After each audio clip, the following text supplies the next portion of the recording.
சென்னை மெரினாவில் அண்ணா, கருணாநிதியின் நினைவிடங்களில் உதயநிதி ஸ்டாலின் மரியாதை.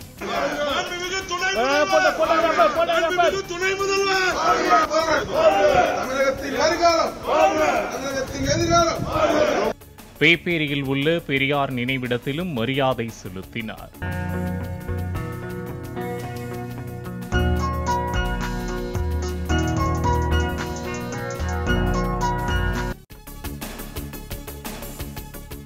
தன்னை விமர்சிப்பவர்களுக்கு தனது செயல்பாடுகளின் மூலம் பதிலளிப்பேன் என உதயநிதி ஸ்டாலின் பேட்டி. விமர்சனங்களை உள்வாங்கிக் கொண்டு பணியில் தவறிருந்தால் திருத்திக் கொள்வேன் என்றும் கருத்து.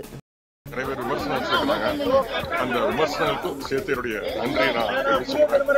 கண்டிப்பா ஒரு வாழ்த்துக்களை எப்படி நான் உள்வாங்கிக் கொள்கிறோம்னா அதே மாதிரி விமர்சனங்களையும் உள்வாங்கி அதுல தவறுகள் இருந்தா திருத்திக்கிறதுக்கும் என்னுடைய பணிகள் இன்னும் சிறப்பாக அமைவதற்கும் தலைவருடைய வழிகாட்டுதலின்படி என்னுடைய பணிகள் அமையும் நான் நம்புறேன். துணை முதலமைச்சராக இன்று பொறுப்பேற்க உள்ள உதயநிதி ஸ்டாலினுக்கு அமைச்சர்கள் நேரில் சந்தித்து வாழ்த்து.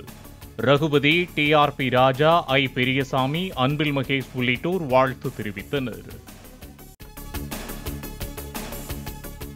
துணை முதலமைச்சராக நியமிக்கப்பட்டுள்ள உதயநிதி ஸ்டாலின் முதலமைச்சரை சந்தித்து வாழ்த்து பெற்றார். உதயநிதி ஸ்டாலினுக்கு அமைச்சர்கள் உள்ளிட்டோர் வாழ்த்து தெரிவித்தனர்.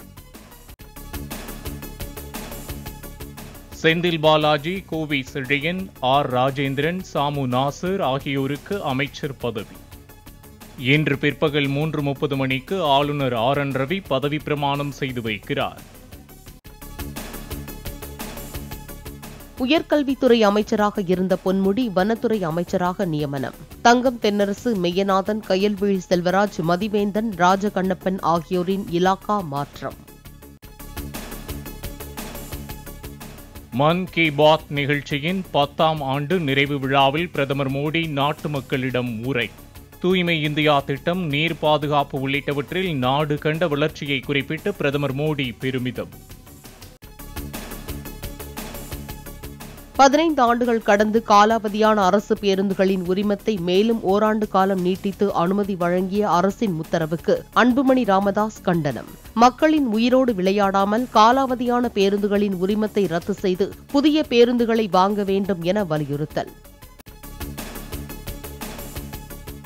சாத்தூர் அருகே முத்தால்நாயக்கன்பட்டி பட்டாசு ஆலை வெடி விபத்து தொடர்பாக உரிமையாளர் உட்பட 3 பேர் மீது 5 பிரிவுகளின் கீழ் வழக்கு பதிவு.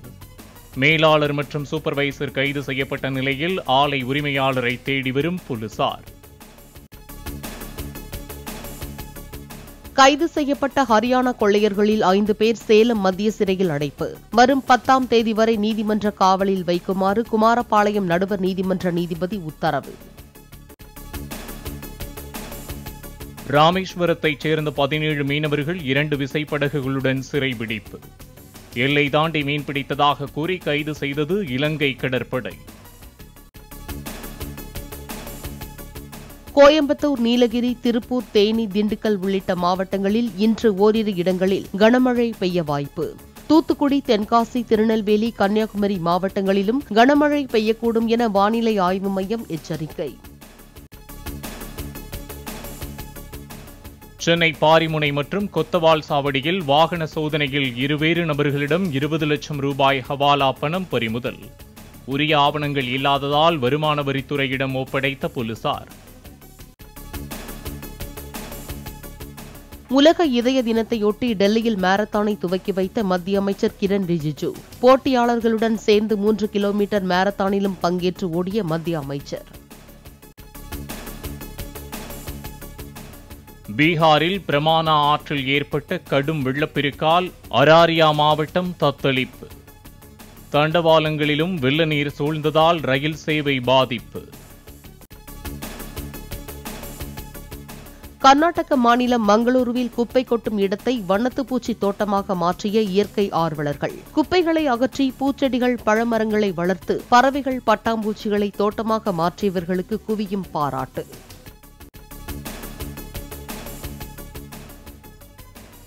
குஜராத்தில் சோம்நாத் கோவில் அருகே அரசு நிலத்தில் இருந்த சட்டவிரோத ஆக்கிரமிப்புகள் இடித்து அகற்றம்.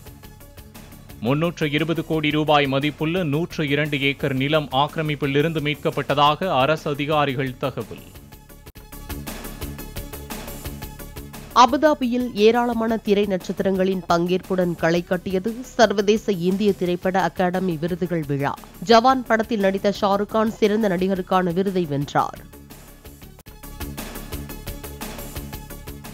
IPL தொடரில் விளையாடும் வீரர்களுக்கு முதன்முறையாக போட்டி ஊதியத்தை அறிமுகப்படுத்துவதாக அறிவித்தது PCCI. ஒரு போட்டிக்கு 7,5 லட்சம் ரூபாய் ஊதியம்.